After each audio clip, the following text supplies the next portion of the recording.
नमस्कार दोस्तों, मैं गोविंद सर जी, आप सभी का अपने YouTube channel Balaji education centre पर स्वागत है। देखिएगा, जैसा कि हमने आपको पिछले वीडियो में बताया कि नेक्स्ट वीडियो में हम आपको रिडॉक्स रिएक्शन पढ़ाएंगे। That is most important equation, है ना, most important reaction for the next classes 11th and 12th and 10th में भी आती है, ऐसी बात नहीं 10th में नहीं आएगी। बात सब क्लियर है। तो यहाँ पर आपको हम रिडॉक्स रिएक्शन के बारे में जानकारी देते हैं। तो रिडॉक्स रिएक्शन है क्या? दरअसल रिडॉक्स रिएक्शन में मैंने आपको बताया था कि ऑक्सीकरण और अपचयन, है ना, ऑक्सीकरण और अपचयन दोनों ये अर्धप क्रियाएं हैं। ऑक्सीकरण अर्धप क्रिया और अपचयन अर्धप क्रिया, दोनों अर्धप क्रियाओं के मिश्रण को हम रिडॉक्स अपक्रिया बोलते हैं। ठीक है ना, दोनों अर्धप क्रियाओं के मिश्रण को हम रिडॉक्स अपक्रिया कहते हैं। तो रिडॉक्स अपक्रिया के बारे में हम आपको बताते हैं। देखिए, तो यहां पर है ना बेटा, यहां पर वे रासायनिक अपक्रियाएं, वे रासायनिक अभिक्रियाएं, वे रासायनिक अभिक्रियाएं, ठीक है, वे रासायनिक अभिक्रियाएं जिनमें ऑक्सीकरण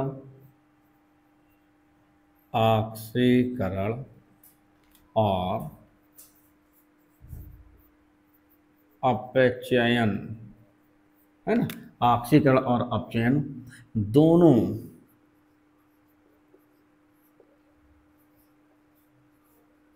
दोनों अर्धप क्रियाएं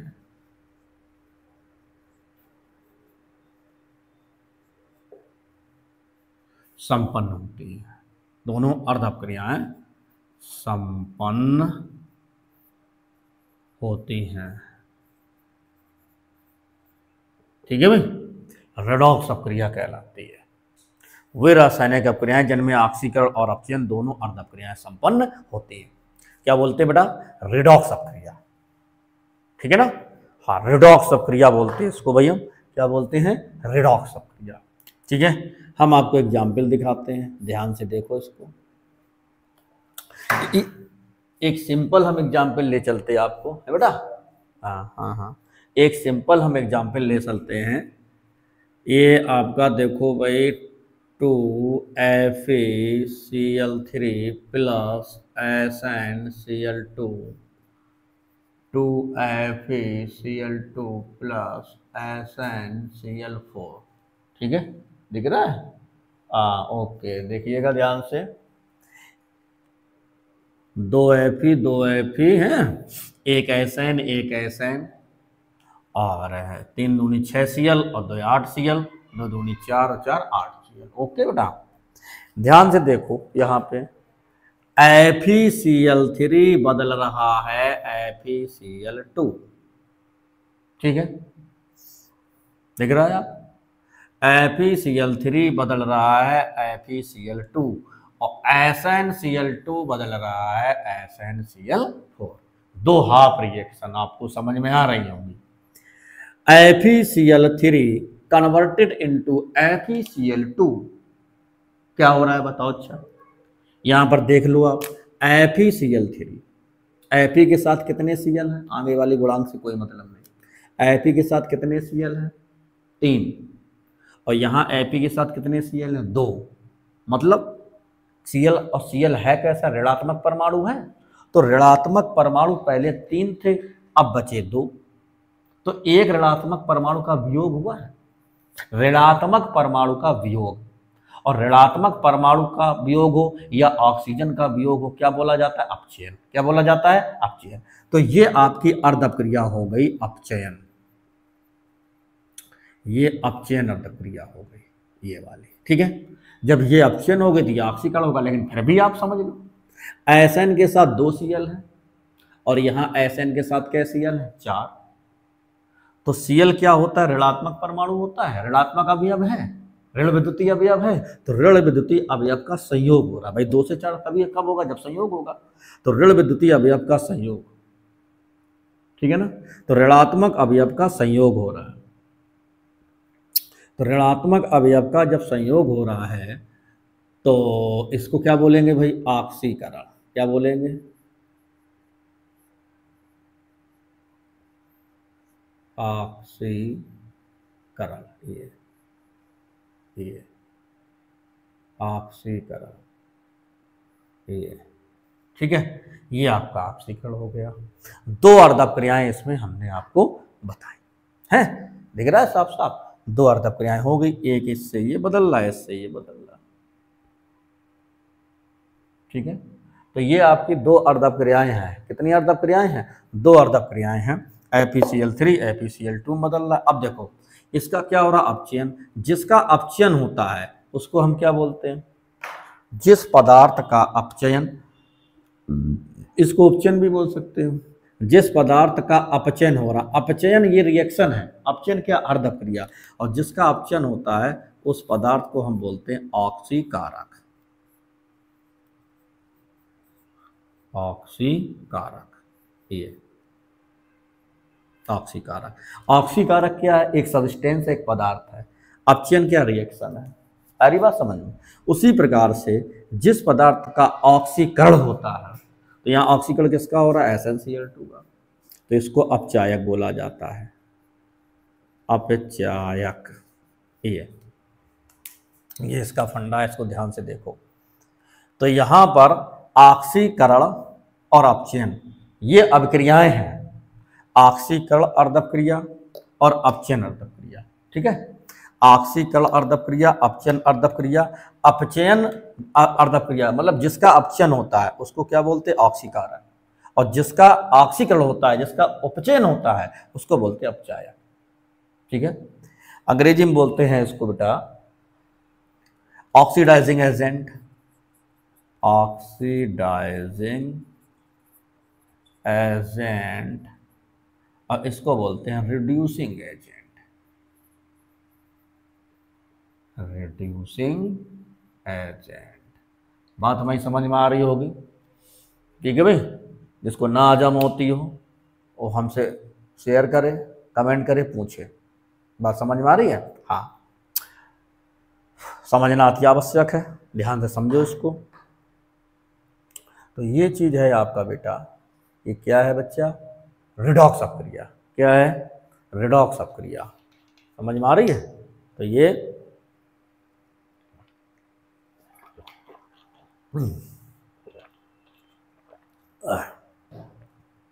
रिडॉक्स अपक्रिया है। आशा करता हूं आपको समझ में आया होगा, ठीक है ना।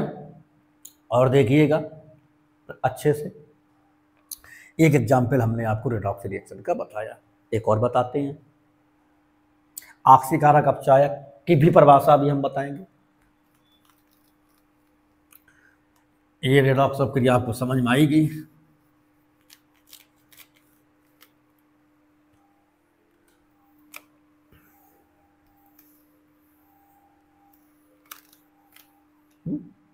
एक सिंपल रिएक्शन ले लेते हैं, आपको जल्दी समझ में आ जाए शायद।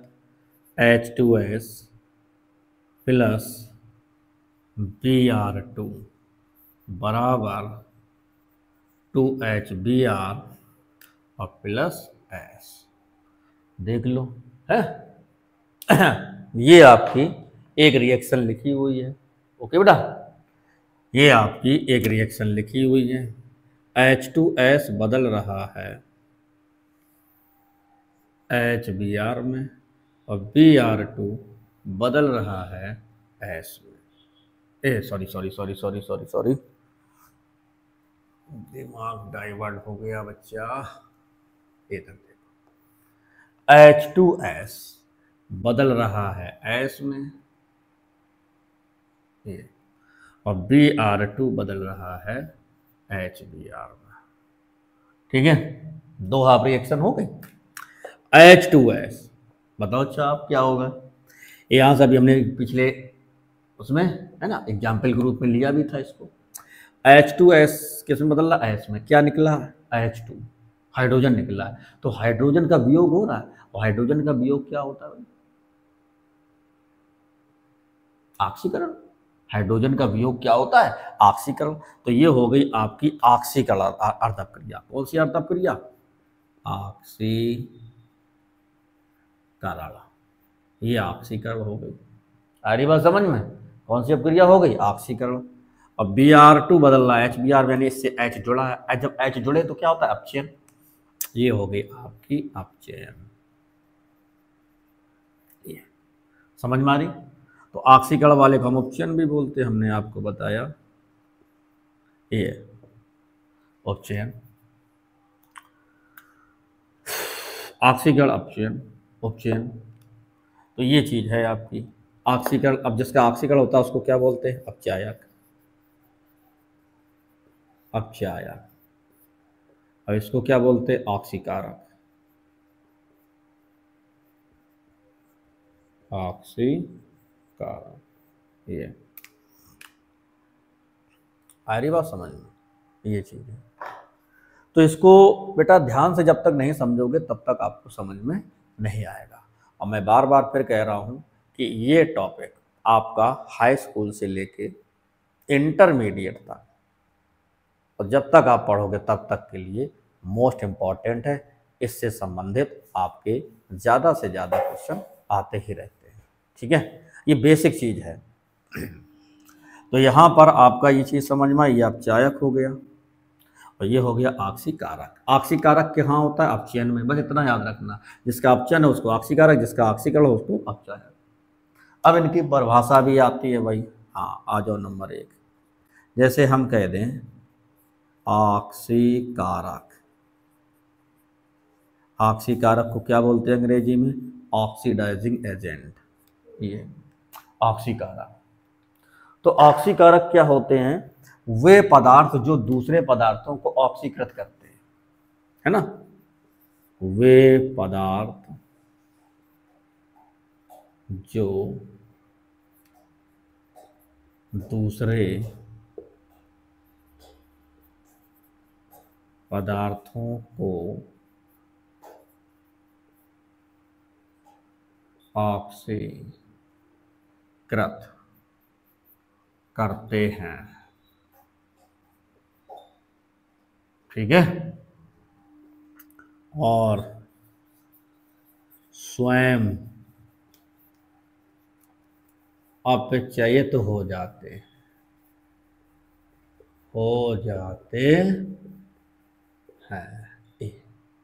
इतनी बात आपको समझनी है, फिर ध्यान से सुन लो भाई।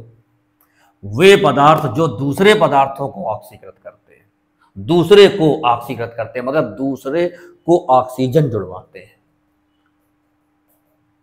और एक लाइन में आपको समझनी है, तो ऑक्सीकारक पदार्थ होते हैं इलेक्ट्रॉन ग्रहण करने वाले, है ना? इलेक्ट्रॉन ग्रहण करने वाली प्रजातियां, ये है ना? इलेक्ट्रॉन ग्रहण करने वाली प्रजातियां, इलेक्ट्रॉन एक्सेप्टर स्पीसीज। भाई प्रजातियां क्यों लिख रहे हैं? अणु भी हो सकता, परमाणु भी हो सकता, आयन भी हो सकता। अरे बात समझ में? तो इलेक्ट्रॉन ग्रहण करने वाली जितनी भी प्रजातियां होती हैं वो सब ऑक्सीकारक का कार्य करती हैं। जैसे मैंने बोला कि मैं ऑक्सीकारक का कार्य कर रहा हूं, तो हम दूसरे पदार्थ को ऑक्सीकृत करेंगे। क्या करेंगे? दूसरे पदार्थ को ऑक्सीकृत करेंगे, अर्थात अपने पास से ऑक्सीजन को जुड़वाएंगे। और वो ऑक्सीजन जब दूसरे के पास जाएगा तो क्या करने जाएगा? इलेक्ट्रॉन को लेने जाएगा। बात समझ में आ रही है? तो यहां पर ऑक्सीकारक पदार्थ क्या होता है बेटा? वे पदार्थ जो दूसरे पदार्थों को ऑक्सीकृत करते हैं। ठीक है, ऑक्सीकृत करते हैं और इलेक्ट्रॉन ग्रहण करने का कार्य करते हैं। तो ऑक्सीकारक का काम तमाम, है ना? कई सारे एग्जाम्पल्स हैं आपका, जैसे H2O2 का ऑक्सीकारक गुण, ओजोन के ऑक्सीकारक गुण, है ना? ये आपके क्लोरीन के ऑक्सीकारक गुण, KMnO4 के ऑक्सीकारक गुण, K2Cr2O7 के ऑक्सीकारक गुण। तो ये बहुत सारे ऐसे है ना, ये आपके रीजन मिलेंगे ऑक्सीकारक गुण, यानी कि दूसरे को ऑक्सीकृत करने वाले। हरी बात समझ में? ये सल्फर डाइऑक्साइड, HH, ये सारे एग्जाम्पल हैं। तो इतनी बात आपको समझ में आ रही होगी, ठीक है भाई। ये हो गया ऑक्सीकारक, समझ में आया, ठीक है भाई। इसी के बाद हम आपको समझाते हैं अपचायक।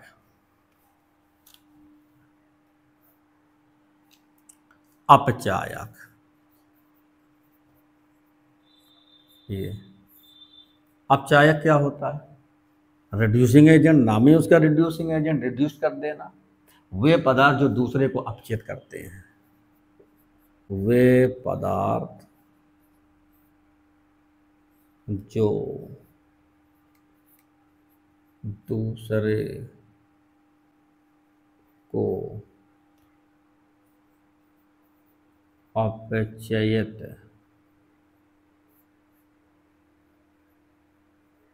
करते हैं, वे पदार्थ जो दूसरे पदार्थ को अपचेत करते हैं या दूसरे पदार्थों को अपचेत करते हैं, अपचायक कहलाते हैं, है ना। क्या कहलाते हैं? अपचायक कहलाते हैं।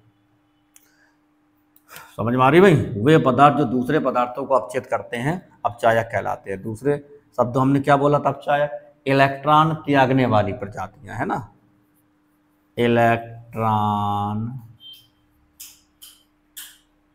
त्यागने वाली प्रजातियां। समझ में आ रही है? तो electron acceptor and electron donor, ऐसे भी आप याद कर सकते हो। तो इलेक्ट्रॉन एक्सेप्टर कौन होता है? ऑक्सीकारक। और इलेक्ट्रॉन डोनर कौन होता है? अपचायक।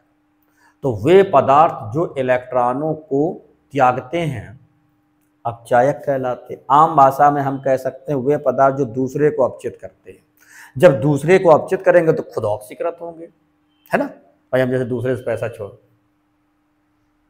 छुड़ाए लें, है ना, ये छीन लें, तो उसकी जेब तो खाली हो जाएगी, हमारी भर जाएगी। तो सामने वाला क्या हो जाएगा? रिड्यूस्ड, अपचयित। अब आई एम ऑक्सीडाइज्ड। बात समझ में आ रही? तो यहां पर वे पदार्थ जो दूसरे पदार्थ को अपचित करते हैं, दूसरे पदार्थ को अपचित करते हैं और स्वयं ऑक्सीकृत हो जाते हैं, तो ऐसे पदार्थों को हम अपचायक कहलाते हैं। क्लियर है? क्लियर वे में आपको समझना इसको ध्यान से। तो ये आपका जो हमने आपको ऑक्सीकारक, अपचायक, रिडॉक्स रिएक्शन, फिर समझ लो बात हमारी, है ना। रिडॉक्स रिएक्शन, इसमें भी वही एग्जाम्पल अपचायक है। जैसे अपचायक का कार्य कौन कर रहा है ना, तो यहाँ पर कुछ पदार्थ ऐसे होते हैं जो ऑक्सीकारक अपचायक दोनों का कार्य करते हैं। ऐसे H2O2 हाइड्रोजन पेरोक्साइड है, आप समझ रहे हैं हमारी बात को। तो अपचित करने का कार्य करते हैं, अपचायक करने का कार्य करते हैं वे पदार्थ जो दूसरे पदार्थों को अपचित करने का कार्य करते हैं, है ना। तो ऐसे पदार्थों को हम, नाइट्रस अम्ल है, दूसरे को अपचित कर देगा, खुद ऑक्सीकृत हो जाएगा। सल्फ्यूरस अम्ल है, दूसरे को अपचित कर देगा, खुद ऑक्सीकृत हो जाएगा। तो ऐसे कई सारे पदार्थ है ना, जो आपका अपचयन और ऑक्सीकारक दोनों का कार्य करते हैं, अपचायक या ऑक्सीकारक दोनों का कार्य करते हैं। वो तो अपने हिसाब से आएगा, ठीक है ना। तो ये चीज़ है आपकी, आपको अच्छे से समझ में आया होगा, है ना। ये आपका रेडॉक्स अपक्रिया, रेडॉक्स अपक्रिया में 2 अर्ध अपक्रियाएं संपन्न होती हैं। हम आपको फिर रिवीजन मार दे रहे एक बार, है ना। रेडॉक्स अपक्रिया में 2 होते हैं, एक ऑक्सीकारक। रेडॉक्स अपक्रिया में 2 होते हैं, एक ऑक्सीकरण और एक अपचयन। ऑक्सीकरण, अपचयन। ऑक्सीकरण में होता है अपचायक और अपचयन में होता है ऑक्सीकारक। अपचायक वे पदार्थ होते हैं, अपचायक वे पदार्थ होते हैं जो दूसरे को अपचित करते हैं, ठीक है, इलेक्ट्रॉन त्यागने का कार्य करते हैं। और ऑक्सीकारक वे पदार्थ होते हैं, ऑक्सीकारक वे पदार्थ होते हैं जो दूसरे को ऑक्सीकृत करते हैं, ठीक है भाई। तो मेरे हिसाब से आपको इतना समझ में आया होगा, ठीक है। तो ये टॉपिक आपका ऑक्सीकारक, सॉरी, रेडॉक्स अपक्रिया, ऑक्सीकरण, अपचयन, ऑक्सीकारक, अपचायक, इतना आपका समाप्त होता है, ठीक है। अब इस चैप्टर में थोड़ा सा आपका और बचता है विकृत गंधता और संक्षारण, ठीक है, उसको भी अभी हम बताए दे रहे हैं। और फिर रिएक्शन को बैलेंस करने वाला वो आप उसको भी हम बताएंगे। देखिएगा,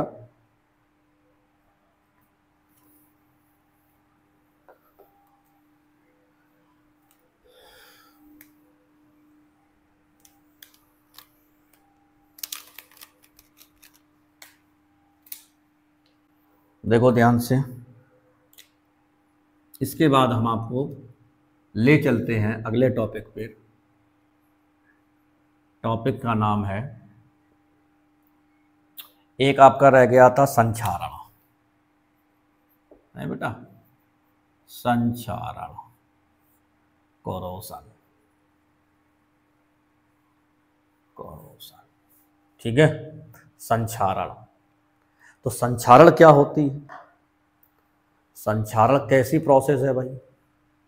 संक्षारण, संक्षारण वह क्रिया है, वह प्रक्रिया है जिसमें कोई धातुएं हवा, नमी और अम्ल के संपर्क में जब आ जाती हैं तो उनकी ऊपरी सतह धीरे धीरे नष्ट होने लगती है, क्षय होने लगती है। समझ में आ रही? तो ऐसी प्रक्रिया को हम संक्षारण कहते हैं। संक्षरित होना, डिके होना, नष्ट होना धीरे धीरे करके, एकदम नहीं, है ना।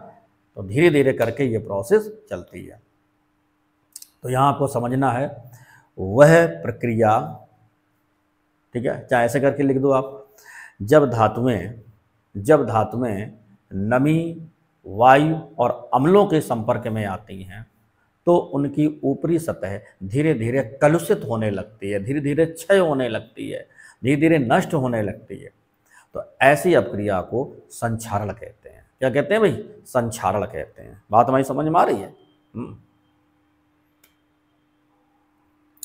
वह, इसमें देखो, धातुएं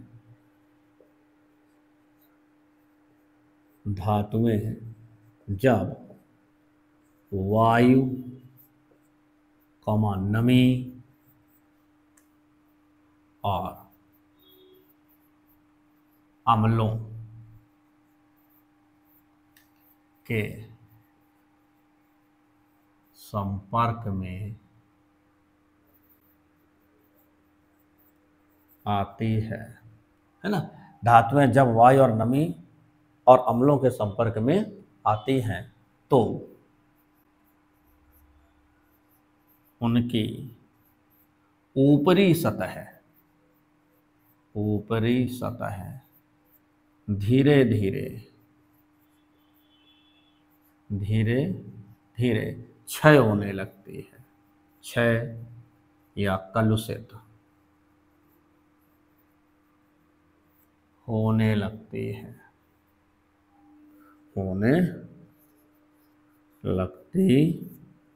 है, ठीक है। इस क्रिया को संक्षारण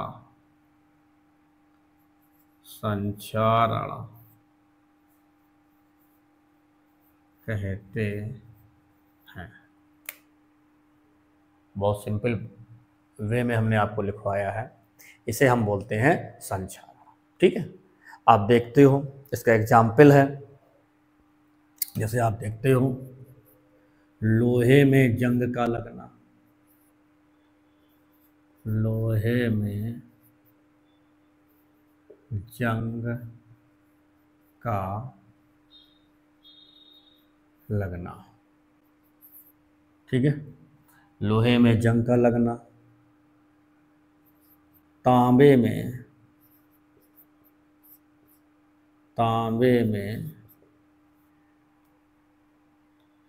हरी परत का बनना,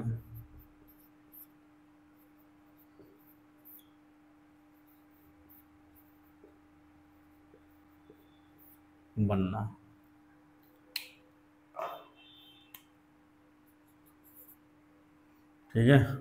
लोहे में जंग का लगना, लोहे में हरी परत का बनना, तांबे में हरी परत का बनना, चांदी में काली परत का बनना, काली परत का बन गया। समझ में आ रही है? तो ये आपके कुछ एग्जाम्पल हैं संचारण के। अब जैसे इसमें आपका ये एग्जाम्पल देना पड़ता है ना।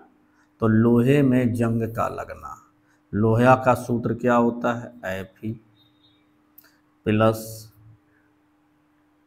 वायु प्लस नमी H2O। ये ठीक है, ये किसका एग्जाम्पल है? लोहे में जंग का लगना। ध्यान दो इसको, लोहे में जंग का लगना। ये आयरन है आपका, आयरन मीन्स लोहा, आयरन बन जाएगा Fe2O3 इंटू XH2O। ये जंग का फार्मूला है। ये है ना, आपने देखा होगा कि जैसे कोई लोहा है, ज़्यादा समय तक नमी और हवा के संपर्क में आता है तो उसके ऊपर एक भूरी भूरी परत बन जाती है, फिर उससे वो लोहा धीरे धीरे करके नष्ट होने लगता है। वही जंग है, भूरी भूरी कलर की, भूरे रंग की।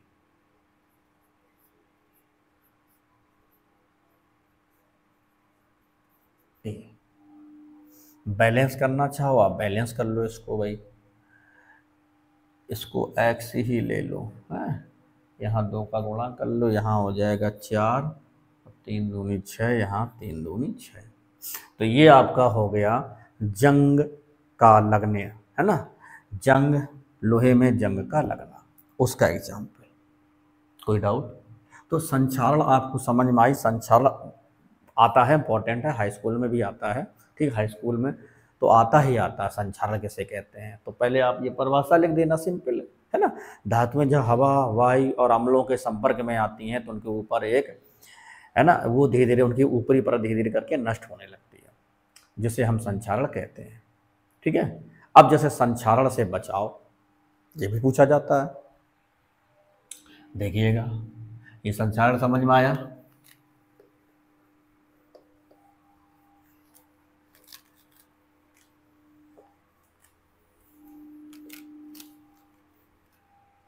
संचारण, संचारण से बचाव, संचारण से बचाव। ठीक है, देख लो भाई इसको भी। संचारण से बचाव कैसे होता है? नंबर 1 है ना, तेल या ग्रीस लगाकर, है ना, कोई जैसे मान लो मेटल की चीज़ है, उस पर तेल या ग्रीस लगा दो तो पानी ज़्यादा समय तक उसमें नहीं रुकता है, तो उसमें जंग नहीं लगती है, आप जानते हो, है ना। तेल और ग्रीस लगा के संचारण को से बचाया जा सकता है। नंबर 2, पेंट करके, पेंट करके, है ना। पेंट हम क्यों करते हैं भाई? दरवाजे जैसे लोहे के होते हैं तो हम पेंट क्यों करते हैं बताओ? अच्छा भाई, लोहा का दरवाज़ा हमने पेंट कर दिया तो उसके ऊपर क्या होता है, जब पानी गिरता है तो लोहे से के संपर्क में नहीं आता है, दूर ही रहता है, तो उसके साथ क्रिया नहीं हो पाती है ना। तो जिससे वो संचारण से बचा रहता है पेंट करके। अब एक प्रोसेस और है इसमें, गैल्वेनीकरण प्रोसेस, है ना, गैल्वेनीकरण विधि। इसमें क्या होता है? इसमें ये इंपॉर्टेंट है, पूछा जाता है कि लोहे के ऊपर, लोहे के ऊपर जिंक की परत चढ़ाई जाती है। किसकी चढ़ाई जाती है? जिंक की परत चढ़ाई जाती है लोहे के ऊपर। तो लोहे के जितने भी आपके एपरेटस हैं, वस्तुएं हैं, उनके ऊपर जिंक की परत चढ़ाई जाती है। उस विधि को हम बोलते हैं गैल्वेनीकरण विधि। बात समझ में आ रही है? लेपन कराया जाता है और ये काफी लंबे समय तक रहता है ना। तो यहाँ पर आपने जैसे मान लीजिए ये आपका लोहे का कोई टुकड़ा है ना, लोहे के टुकड़े पे को क्या करते हैं कि जिंक का जो घोल बनाया जाता है उसमें डुबो दिया जाता है, फिर उसको सुखा के जब जो सूख जाता है बिल्कुल चपक जाता है, हीट करके जब बिल्कुल चपक जाता है ना। तो ये लंबे समय तक टिकता है। जैसे आपने देखा होगा कि जैसे साइकिल के रिम हैं, साइकिल के हैंडल हैं, उसमें बिल्कुल, है ना, निकल की पॉलिश की जाती है। बात समझ में आ रही है? तो यह लोहे के ऊपर जिंक क्या नाम, जैसे पानी वाले पाइप होते हैं, है ना, पानी वाले पाइप आपने देखा होंगे ज़मीन के नीचे डाले जाते हैं, उसमें आपकी जिंक की परत चढ़ी होती है ना। तो वो भले उसका होता क्या है कि वो अगर जिंक की परत भले पतली बनी रहे तब भी वो संक्षारण से बचाव करते रहते हैं। हरी बात समझ में, इसलिए वो लंबे समय तक चलती है। तो इस प्रोसेस को हम गैल्वेनीकरण प्रोसेस कहते हैं। गैल्वेनीकरण, ठीक है, समझ में आ रहा है। तो ये आपका लोहे के ऊपर गैल्वेनीकरण विधि वह प्रक्रिया है जिसमें लोहे की धातु के ऊपर जिंक का लेपन कराया जाता है। ठीक है, ये लोहे की हो गई। तो ये आपके संक्षारण से कुछ बचाव है। क्या है भाई? संक्षारण से आपके कुछ बचाव। कोई समस्या मेरे ख्याल से तो नहीं होनी चाहिए, है ना। देखिएगा, तो संक्षारण से ये बचाव हो गए आपके, तेल या ग्रीस लगा के पेंट करके, है ना। ये टेम्परेरी होता है, कुछ समय के लिए, ये काफ़ी लंबे समय के लिए हो जाता है। अरे बात समझ में। तो ये आपका गैल्वेनीकरण प्रोसेस के द्वारा। अब देखिएगा एक टॉपिक और आपका छोटा सा रह गया है बेटा,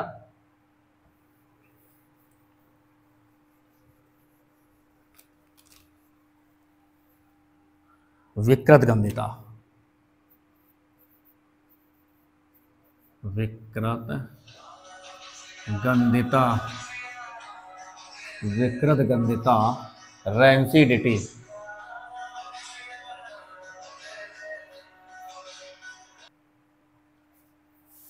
देखिए, तो विकृत गंधिता, रैंसिडिटी, ठीक है। विकृत गंधिता क्या होता है, ये भी आपका इंपॉर्टेंट है, ये भी पूछा जाता है। ठीक है भाई, विकृत गंधिता तो होता क्या है, जितनी भी ऑयली चीजें होती है, तेल या वसा, ऐसे मान लो तेल या वसा, है ना।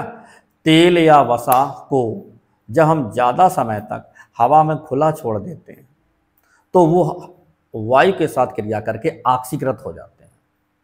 जब वायु के साथ क्रिया करके ऑक्सीकृत हो जाते हैं तो उनका जो स्वाद होता है और जो स्मेल होती है वो चेंज हो जाती है। अरे बात समझ में। तो इस प्रोसेस को हम बोलते हैं रैंसिडिटी, यानी कि विकृत गंधिता।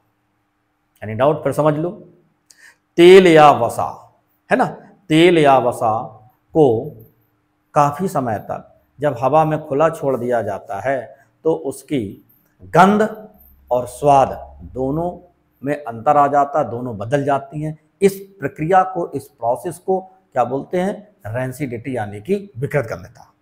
बात समझ में आ रही? तुमने देखा होगा कि जैसे मान लीजिए कोई तेल से सिकी हुई चीज़ या वसा से सिकी हुई चीज़, है ना, मान लो चिप्स है या पापड़ है या कोई और चीज़ है, कुरकुरे मुरकुरे, इसको अगर हवा में खुला छोड़ दो तो 2-4 दिन में इनकी स्मेल बदल जाती है, एक अलग सी स्मेल आने लगती है ना।